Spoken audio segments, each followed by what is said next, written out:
생활 속 경제 뉴스를 함께 풀어보는 시간 가치경제입니다.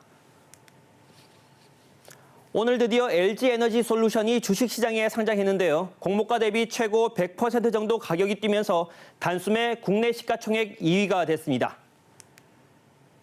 이 주식은 지난주 공모주 청약 때도 경쟁률 2000대 1을 기록해 코스피 기업공개 역사상 최고 경쟁률을 보였습니다. 기업공개를 통한 공모주 청약은 모집 때마다 화제를 몰고 오는데 지난해 공모주 청약으로 주주를 모은 이 굵직한 5회사의 상장 첫날 평균 수익률은 최고가 기준 100%로 나타났습니다. 이 중 SK바이오사이언스는 주식시장이 열린 뒤 바로 형성된 첫 가격이 공모가 대비 2배나 치솟았고 이후 상한가까지 치면서 일명 따상을 기록하기도 했죠. 그런데 이런 뉴스를 접할 때마다 공모주가 뭔지 또 청약은 어떻게 진행하는 건지 궁금한 분들 많으실 텐데요. 하나씩 짚어보겠습니다. 예를 들어 가족 기업인 A라는 회사, 더 성장하길 원하는데 자금이 부족하다면 선택할 수 있는 방법은 바로 회사 주식을 발행해 투자금을 확보하는 거죠. 이를 위해 먼저 주식시장에 회사를 상장시켜야 하는데요. 상장을 위해서는 기업공개라는 절차를 꼭 거쳐야 합니다. 기업공개는 상장을 위해 경영 재무 정보를 외부에 알려 다수의 투자자에게 주식을 팔아서 자금을 모으는 것을 말합니다. 이 과정에서 처음 발행하는 회사의 주식을 바로 공모주라고 합니다. 공모는 불특정 다수에게 투자를 받는다는 뜻이죠. 이때 공모주를 팔기 위해서는 한 주당 얼마로 할 것인가? 가격을 결정해야 합니다. 즉 공모가를 정하는 건데요.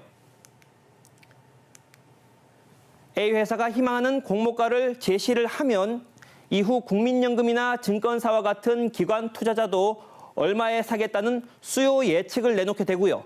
모두 취합해서 최종 공모가를 결정합니다. 가격이 정해지면 일반 투자자들에게 공모주 구매 신청인 청약을 받는데요. 새 아파트를 처음 분양받기 위해 청약을 넣는 것과 같은 원리입니다. 청약에 신청하기 위해서는 마치 아파트 청약 통장처럼 A 회사 공모주를 담당하는 증권사에 계좌를 개설해야 하는데요. 이후 청약 증거금이라는 이름으로 공모주 매수 비용의 절반만큼 돈을 입금해야 합니다. 이후 청약 경쟁률에 따라서 자동으로 내가 살 수 있는 공모주 수량이 정해지고 마침내 공모주를 살 수 있게 되는 거죠. A 회사가 주식시장에 상장도 하기 전에 이미 주주가 된 겁니다. 이후 일주일 정도가 지나면 A 회사의 공모주는 주식시장에 정식으로 상장하게 됩니다.